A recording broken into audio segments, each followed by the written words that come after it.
বাংলাদেশে বিপন্ন হিন্দুদের রক্ষাকর্তা চিন্ময় প্রভুর জামিন শুনানির আগেই হিন্দু নিধন যজ্ঞের সমর্থনে রাতে ঢাকায় মিছিল করল রাজাকার পড়ুয়ারা।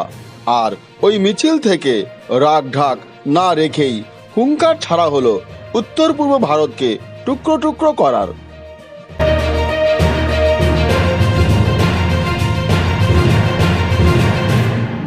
এমনকি ভারতের বিরুদ্ধে সরাসরি যুদ্ধ ঘোষণার ডাকও দেওয়া হয়, স্লোগান দেওয়া হয় অ্যাকশন অ্যাকশন, ডাইরেক্ট অ্যাকশন।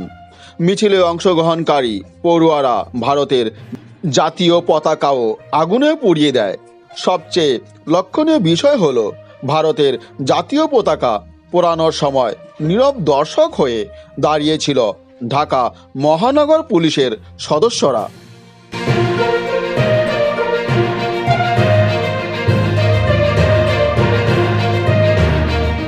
বাংলাদেশে হিন্দু নিধন যজ্ঞের বিরুদ্ধে প্রতিবাদ জানানোয় মিথ্যা মামলায় ফাঁসিয়ে জেলে পোড়া হয়েছে চট্টগ্রাম পুণ্ডরিক আশ্রমের প্রধান তথা ইস্কন সন্ন্যাসী চিন্ময় কৃষ্ণ দাস ব্রহ্মচারীকে। আর ওই গ্রেপ্তারি নিয়ে গত কয়েকদিন ধরে ঢাকার সঙ্গে দিল্লির রাজনৈতিক সংঘাত তুঙ্গে উঠেছে। বাংলাদেশে হিন্দু নিধন যজ্ঞের বিরুদ্ধে ওপারে প্রতিবাদ আন্দোলন তুঙ্গে উঠেছে।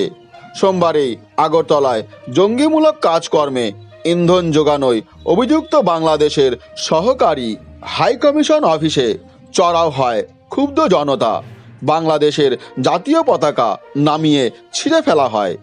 এই ঘটনার প্রতিবাদে বাংলাদেশিদের সরব হওয়ার আর্জি জানায় মোল্লা মুহাম্মদ ইউনুস সরকার।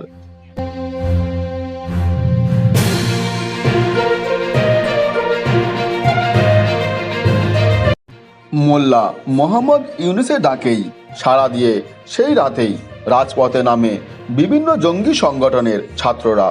পাকিস্তানি গুপ্তচর সংস্থা আইএসআইয়ের এজেন্ট হিসেবে পরিচিত বৈষম্য বিরোধী ছাত্র আন্দোলন, জাতীয় নাগরিক কমিটি ও ছাত্র অধিকার পরিষদের পক্ষ থেকে ঢাকা বিশ্ববিদ্যালয়ে রাজু ভাস্কর্যের সামনে জমায়েত হয় এবং তারা ভারত বিরোধী স্লোগান দিতে থাকে।